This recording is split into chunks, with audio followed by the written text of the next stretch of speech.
Welcome to the Daily Fantasy Basketball Podcast. I'm Kyle McEwen. You can find me on Twitter at RotoKyleNBA. You can visit our website at dailyfantasybasketballpodcast.com. It's more or less just a landing page for all of our podcasts and projections and such, but please feel free to go there if you'd like to support the site. You can donate on the site there through PayPal if you're a fan of the podcast or the YouTube videos. Also, please, if you do listen to us on iTunes or any other podcast apps, please rate and review us because that's super helpful in getting us higher in the rankings and also helping build up our subscriber numbers so that we can go to advertisers and say, give us more money. So thank you so much, guys, for doing that. Our theme music is the Promise Rings Happiness is All the Rage. You can find their music on jtree.com. All right, this is our DFS show if you're listening in right now. So every day, 7 days a week, essentially, I'm going to be doing a DFS show where I sit down and I pick my value picks on one of the sites for the day and talk about the games, touch on the injuries, things like that. If I feel like I have any special knowledge to give, I'll drop that as well. But let's do it. Today, we're looking at Friday's slate of games. There's 12 games tonight. So we're going to look at the value picks on DraftKings, guys that you can get for at $3,000 at their minimum salary, or guys who are available under $5,000 who might be kind of mid-tier value plays is, I guess, maybe what you might want to call them. But let's just jump right in there. We've got a DraftKings contest today. If you go to dailyfantasybasketballpodcast.com, there's a link to it, just 20 spots open in it. But if you'd like to play tonight, it's just $5, and yeah, we'll get to talk crap to each other over Twitter too, so that makes it a lot of fun. Let's just jump right in there. There's of the 12 games, you got Miami versus Cleveland, Oklahoma City versus Orlando, and Utah, Philadelphia starting off the slate tonight at 7 p.m. Eastern. There's not a lot of cheap point guards anymore. You know, we saw quite a few cheap $3,000 minimum salary point guards on Wednesday night when there was 14 games. But now that we've got a read on the statistics, now that DraftKings has a read on roles, rotations, and such, they're making determinations to bump up guys who have bigger roles. But one guy's minutes that was limited on Wednesday was Howell Neto of the Utah Jazz. He played just 26 minutes as a starting point guard, left the game with a knee contusion, is expected to play on Friday, and he's still just $3,000. So if you're looking for the cheapest possible punt play at point guard, you might consider Howell Neto. We don't know what kind of stats he's going to put up on this team, though. And we saw at the end of the Jazz game, they were going with that bigger lineup with Alec Burks, Rodney Hood, and then Hayward, Favors, and Gobert.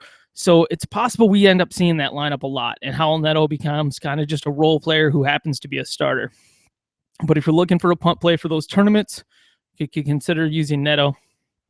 Other point guard picks to consider, guys that are under 5,000. Jeremy Lin at 4,600, Marcus Smart at 4,700. Isaiah Cannon at 4,800 and Dennis Schroeder at 4,900. We saw Dennis Schroeder play just 18 minutes in Thursday night's game after playing 25 minutes in the Hawks' first game of the season. Isaiah Cannon got a lot of minutes, 36 minutes in the Sixers' first game, but the Sixers are matching up against Utah, who's going to slow down the pace, who's going to play great defense if they're still the same Utah we know from last year. So that makes Cannon a little bit of a risky play. There's kind of warts on all of these guys. Marcus Smart, you don't know if he's going to get enough minutes from game to game. Jeremy Lin, he comes off the bench for the Hornets. So any of these guys are good plays, and if I had my way, I'd probably construct 5 different lineups to get each of these guys in one different lineup, or try that, and just play some of those cheaper games in addition to joining the DraftKings tournament we've got going on tonight. Dennis Schroeder is a little bit more intriguing on Friday than he maybe was the first 2 games of the season, because Kyle Korver is sitting out Friday's game. We also know Mike Muscala is sitting out the game. Thabo Sefolosha is supposed to be back and playing after sitting out Thursday's game. But with the starting shooting guard out and not a lot of other sexy options on that Atlanta Hawks team, I know some people will say, oh, Korver's out. Maybe Tim Hardaway will get run now and we'll be able to use him. Tim Hardaway scores. That's all he does. And he doesn't do it well. He's pretty much a poor man's PJ Hairston, who is himself a poor man's Deion Waiters. So I wouldn't be looking too hard there.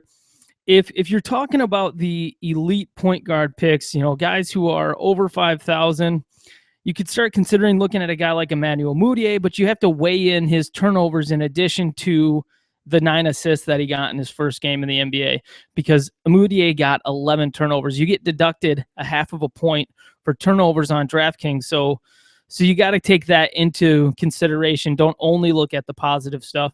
Ty Lawson, he's still just 5,600, but he's matching up against Golden State. And really the most interesting thing from that Golden State-Houston game is maybe Steph Curry, even though he's a $9,900 player, just completely going pimp hand destruction on this Houston team, basically because Ty Lawson called out Steph Curry and said, well, he didn't have me guarding him last year in the playoffs. It's like, all right, dude, we'll see what happens. So that'll be interesting. Ricky Rubio, who had a terrific game the other night, he's 7,000. You can consider using him too. But is Denver a better defensive team this year under Mike Malone? That's something that we're going to have to keep an eye on, because if they start holding teams' scoring potential down, that may affect things. Alfred Payton against the Oklahoma City Thunder is just 6,800. You're a little bit concerned there having a matchup against Russell Westbrook, though. So those are kind of the guys who stick out to me. John Wall against Milwaukee. I don't trust that Milwaukee's defense is going to be great early in the season, because they're still learning how to play with Greg Monroe, and they've got some roster stuff that's been shaking things up. They didn't have Giannis Antetokounmpo in the first game because he was out due to suspension. They'll have Antetokounmpo back, which means you got a different lineup tonight than what you had on the first night for Milwaukee. And I think that there's some vulnerability there, because we know that Milwaukee was a good team last year on the defensive side of things.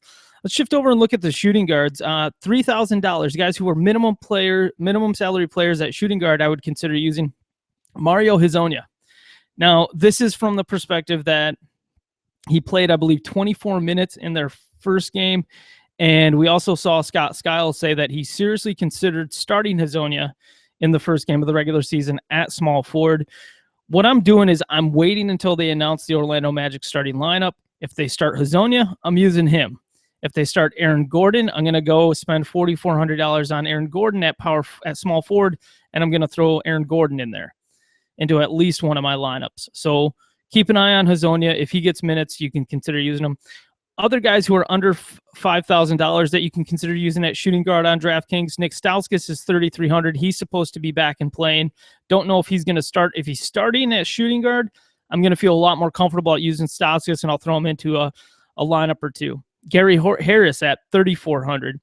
You're a little bit worried about him matching up with Andrew Wiggins if Andrew Wiggins is able to go. But Andrew Wiggins was dealing with some upper back spasms, making him probable, but still somewhat questionable for Friday's game. So maybe check that situation. I would consider throwing Harris into one of my lineups there.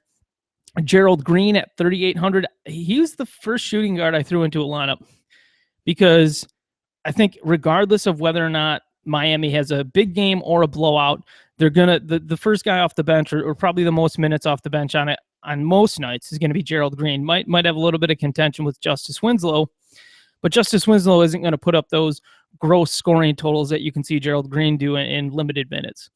And then the final suggested shooting guard play, Alec Burks at 4,800. Somebody to consider, but if you can get Gerald Green at 3,800 or Alec Burks at 4,800, I'm probably just going to spend $1,000 less and use Gerald Green. Depends how the rest of your roster really stacks up. I think both players have similar ceilings, though. You might on a given night get more assists out of Alec Burks. All right, moving up to small forward, the only bottom feeder there, the only $3,000 salary player there that you could consider putting into your lineup is PJ Harrison. However, if Jeremy Lamb is back and is actually going to get run, PJ Harrison, even though he started on the wing for the Hornets in their first game of the season, there's no guarantee he's going to get good minutes. He only played 15 minutes in that first game. So just don't look at the fact that PJ Harrison's a starter and say, oh, I absolutely have to get him in. Some other guys under 5,000 at the small forward position that you could consider using in DraftKings on Friday. TJ Warren is just 3,600. Rodney Hood of the Jazz, he's their starting shooting guard. He's 3,900. Stanley Johnson at 4,400 against Chicago. Aaron Gordon at 4,400 against Sugar Plums, Oklahoma City. You're a little bit worried there because he's matching up against Kevin Durant if he's in the starting lineup. Al-Farouq Aminu at 4,600. Portland is playing Phoenix. Phoenix was horrible in their first game. They've got a new starting center in Tyson Chandler. They're still learning how to play with Brandon Knight as their starting shooting guard. They've got some new guys off the bench that they're integrating. There just might be enough turmoil in Phoenix to take advantage of that matchup early in the season. Otto Porter at 4,800 from the Washington Wizards matching up against Milwaukee. Porter had a good first game. Marcus Morris from the Pistons, he's 5,100. Just threw him in there because he was close to 5,000, and he's had a good first 2 games with the Pistons this regular season. So a lot of guys to consider there in the under 5,000 crowd for your small forwards, and all of them have pretty high potential. I like Rodney Hood going up against the Sixers. Just seems like a good matchup. He's got a great body. He's either going to end up matching up against Jakar Sampson or Nick Stauskas. Neither of those guys you're really too worried about. So I like Hood's value and potential there tonight at small forward if I had to pick one guy who stands out there. Looking at power forward, I didn't see one minimum salary guy on DraftKings that I want to use at power forward. And I'm going to take one more quick look back through there to make sure that I didn't make some kind of dumb mistake. But Noah Vonleh at 3,000. If he got enough minutes off the bench, he's not going to. Bobby Portis hasn't been in the rotation yet. Mitch McGary hasn't been in the rotation yet. Adrian Payne played 8 minutes in the Timberwolves first game, so you're not going to be looking at him there. Jonas Jerebko hasn't been a really big part of the Boston rotation and is unlikely to be really if they're already running out Tyler Zeller, David Lee, Kelly Olynyk, Amir Johnson, and then Jared Sullinger on top of that. It's hard to imagine where there's minutes for Jonas Jerebko on most nights. Trevor Booker is not suspended. He was suspended for just the first game, so he's back, but he's not somebody who's going to put up the kind of stats that you would generally want. Chris Copeland, if Milwaukee decided to start him again, you could maybe look at Chris Copeland at 3,000. That's under consideration. Although he played just he didn't. Yeah, well, that's actually not a good representation. DraftKings needs to update their statistics, so we haven't actually seen what some of the. You can go, a lot of the player profile pages on DraftKings are great reference points, but they haven't updated them yet. So if you're doing research on players for DraftKings, you actually have to, for several of them, go look at other sites or go to their ESPN profile to see what kind of production they had in their last game. Yeah, there's just no good minimum salary plays at power forward for tonight, so you're going to have to spend some money there. If you're looking for some cheap options, there's not even a lot of good cheap options under $5,000. You got Nemanja Bjelica at 3,700, or Chris Humphries, who's the starting power forward for the Wizards, at $40. And you wonder how much Chris Humphries is going to play against Milwaukee unless they gave him minutes at center, but Marcin Gortat's there. They're going to give Gortat big minutes against Greg Monroe. So I'm not too bullish on Humphries against Milwaukee. I just think if they're running out these shoot 'em up lineups with a bunch of rangy small forward type players who are getting minutes at power forward, I'm not sure Chris Humphries really will play too well. You're going to have to look deep at power forward to see who you're going to want to use there. You could still consider using Nikola Mirotic. He's at a decent rate. Julius Randle at 5,200 had a nice game in his first game. 15 points, 11 rebounds, 2 assists. Something to consider at 5,200. But Julius Randle will be matching up against Willie Cauley-Stein and DeMarcus Cousins. Cousins is legit on defense, so don't discount him there. I am not spending money on Jared Sullinger tonight with Kelly Olynyk back from his suspension, so don't go doing that.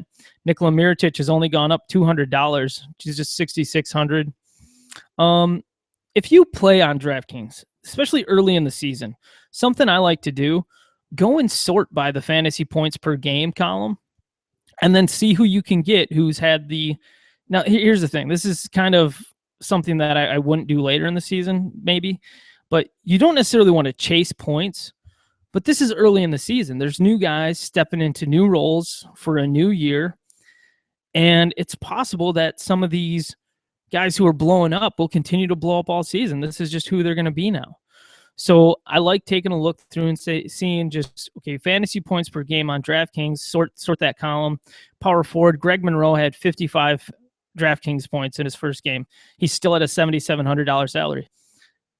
I'm going to go through and I'm going to look at each position that way, and I'm going to find the guys who are those really good producers who I think could put up similar duplicative stats in Friday's games.